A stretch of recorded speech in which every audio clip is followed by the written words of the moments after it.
എൻ്റെ പേര് പ്രകാശ് വി ഗോവിന്ദൻ. ഞാൻ ഇന്ത്യ സൈക്ലിംഗ് എംബസി മാനേജിംഗ് ട്രസ്റ്റിയാണ്. എല്ലാ വർഷത്തെയും പോലെ ഈ വർഷവും ആറ്റുകാൽ പൊങ്കാല ഹരിത പൊങ്കാലയാക്കി മാറ്റുവാൻ തിരുവനന്തപുരം നഗരസഭയും ഗ്രീൻ ആർമിയും ശ്രമിക്കുകയാണ്. അതോടൊപ്പം കൈകോർക്കുകയാണ് ഇന്ത്യ സൈക്ലിംഗ് എംബസി.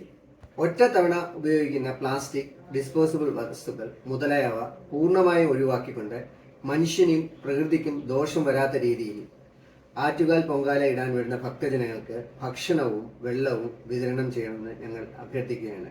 ഭക്ഷണവും വെള്ളവും വിതരണം ചെയ്യാൻ സ്റ്റീൽ പ്ലേറ്റും സ്റ്റീൽ ഗ്ലാസും ഉപയോഗിക്കുക. ഇതിലൂടെ ഒറ്റത്തവണ ഉപയോഗിക്കുന്ന വസ്തുക്കളിലുള്ള മാലിന്യങ്ങൾ ഒഴിവാക്കാനും നമ്മുടെ ആരോഗ്യം സംരക്ഷിക്കാനും കഴിയും. അന്നദാനം മഹാദാനം. ഈ ദാനത്തിലൂടെ പ്രകൃതിയോ മനുഷ്യനോ ദോഷം വരുത്തരുത്.